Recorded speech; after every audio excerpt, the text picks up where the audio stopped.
believe Jesus comes to interrupt patterns, and I'm curious, what pattern did he interrupt when he came into your life? When he came into my life, he interrupted my pattern of believing that I was the source of my healing, that through my works, through all of my practices in the New Age, I was going to make myself whole. Jesus coming into my life broke that open. He interrupted that pattern of thinking that I had, that I was the answer. Over the years, something interesting has happened where the Lord has put New Age concepts in a new perspective for me, redeemed a lot of these concepts, but he's shifted the lens from which I'm looking at it. So I'm able to look at these concepts from a place of God's wisdom, from truth, rather than the distorted lens that I was looking at them from. So when this happened, I started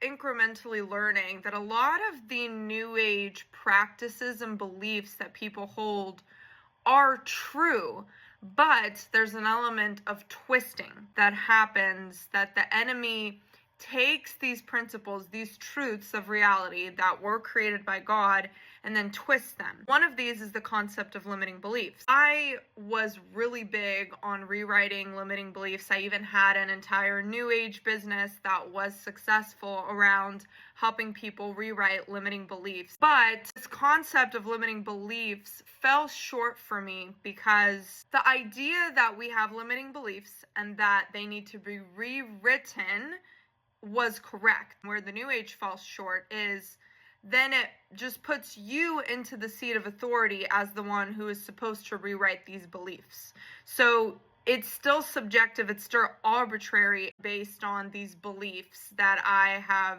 invented and think are better beliefs. Still leaning on your own wisdom. I think that the process of rewriting limiting beliefs becomes fruitful and actually aligned with the Bible is when we take those limiting beliefs, we recognize I have limiting beliefs, they need to be rewritten in my subconscious in order for me to attract a new reality.